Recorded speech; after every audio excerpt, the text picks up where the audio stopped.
You down for a road trip? One full of unexplained things? Well, let's drive on over to the other side.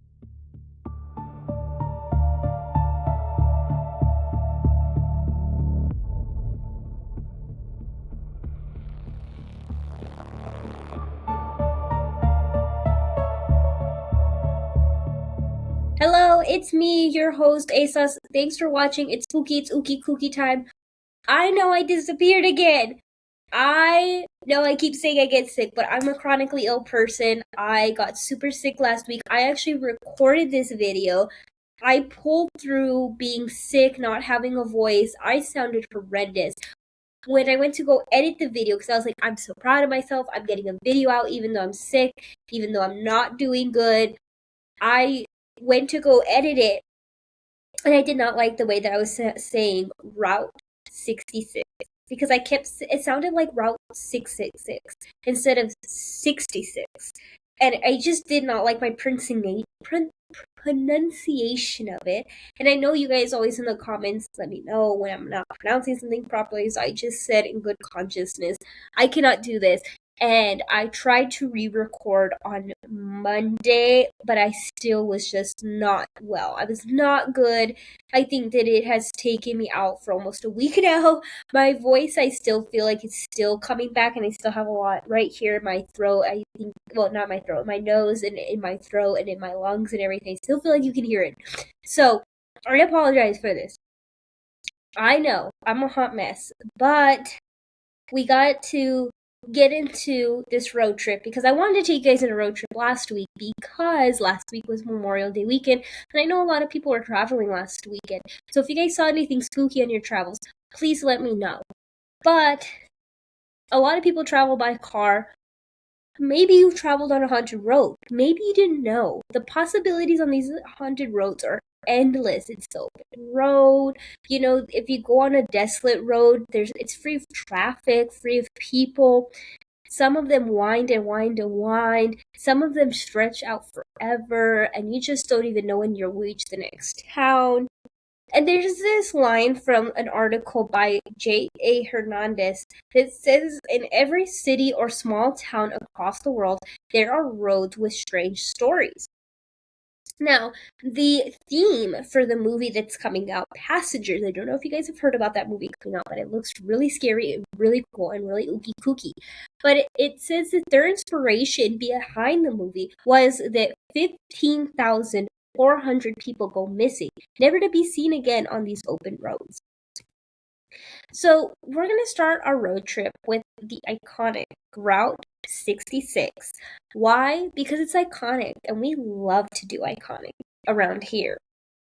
So what is this? Because I feel like we all have heard about this. We've heard that, it is technically a ghost road.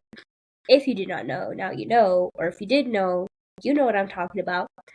It was officially constructed in November 11th, 1926, and it stretches out for 2,448 miles from Chicago all the way down to Santa Monica, California.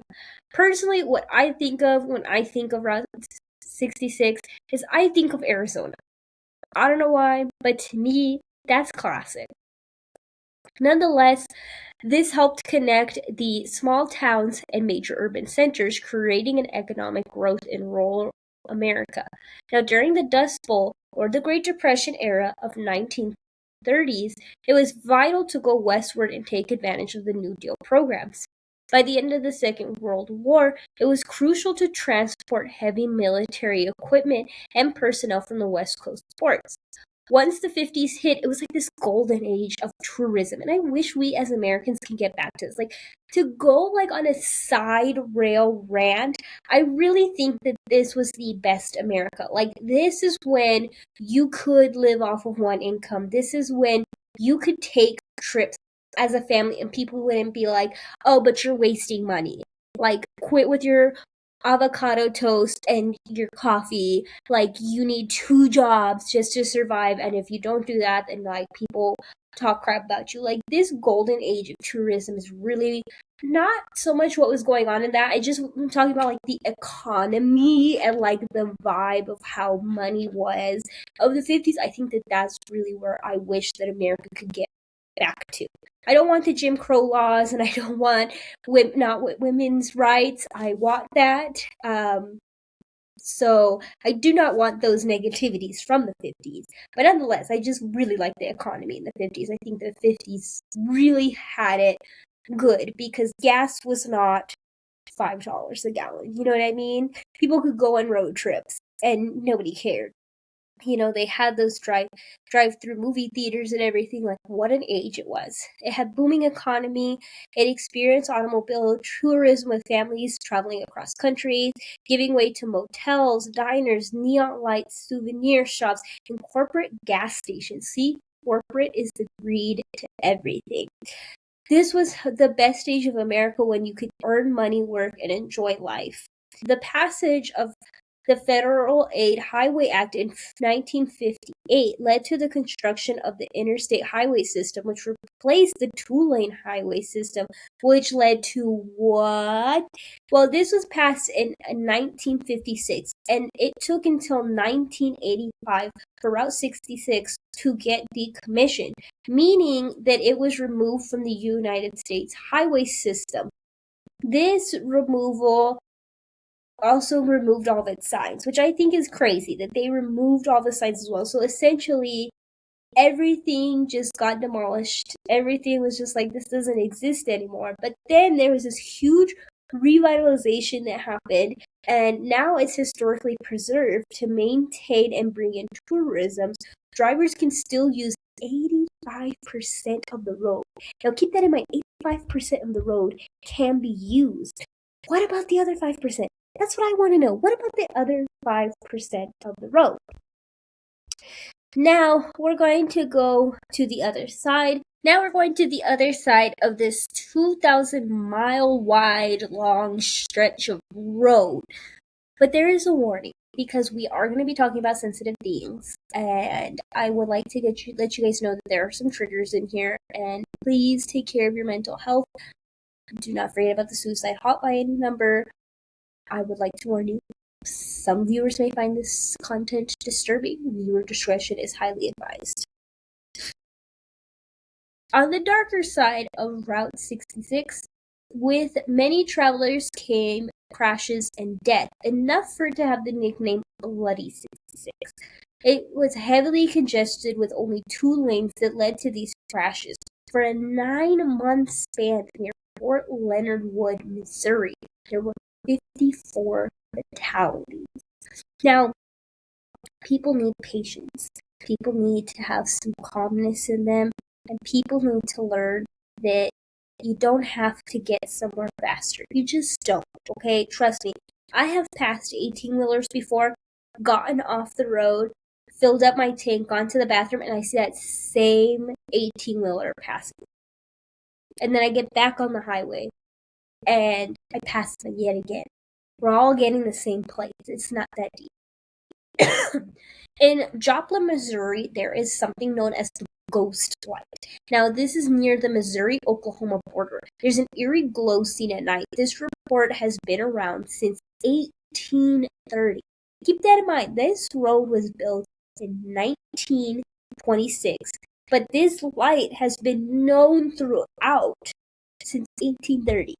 So they built this road, and a lot of people knew about this, which is a wild fact. The rural stretch of road is known as the Devil's Barometer. Witnesses report that it's an oscillating, floating ball of light ranging from white to deep purple. They state that it appears to hover and bounce through the trees and move towards vehicles, which is the scariest part. Like, imagine it moving towards your vehicle and you crash. Like, I can see why car accidents happen, because when you see a light coming, you think that it's a vehicle coming towards you. You think that it's something that it's not. In reality, it's just this mysterious light that nobody can really explain. Now, This report goes back to like I said, the mid 1800s, when this stretch of road was the path of the Trail of Tears, where even indigenous people were walking along this path and they would see the light as well. There are many theories to this, and one of them says that it could be a decapitated Civil War sergeant searching for his head with his lantern, but science says that there's just no explanation to this light. There is some video evidence, there's some pictures, you guys can check this out. Now this is Route 666. This is Route, the Devil's Route, which I feel like I've been saying before because it's a little bit hard for me to pronounce for some odd reason. Clinton Road in New Jersey. It's now coined, though, as Route 491. But back in the day, they did have it as 666. Not even joking with you. This route is believed to be cursed, with reports of drivers being crashed by packs of vicious dogs running as fast as the car. There are ghost cars, odd accidents, and even UFOs. Now, moving on to El Reno, Oklahoma, the roads have a legend of an elderly hunchback man who haunts the roads of Route 66. He was described as wearing a brown trench coat and hat, walking along the roads mainly on foggy nights. There is a story about a rainy night. A person picked up a man who did not speak, but soon tried to jump out of the moving car. The driver let them out and saw them walking again several miles ahead of the driver. Another person driving on the road states that they had hit the man with their vehicle. However, when they stopped to check on him, no one was there. There is even reports of a mist running in front of cars on clear days. Now, one of the drivers that had allegedly thought that they had hit somebody also had a 12-year-old child with them, and they also reacted to it, and they also had stopped, checked. There's nothing that has been seen that they actually did hit anything, and it really does haunt and linger them to this day.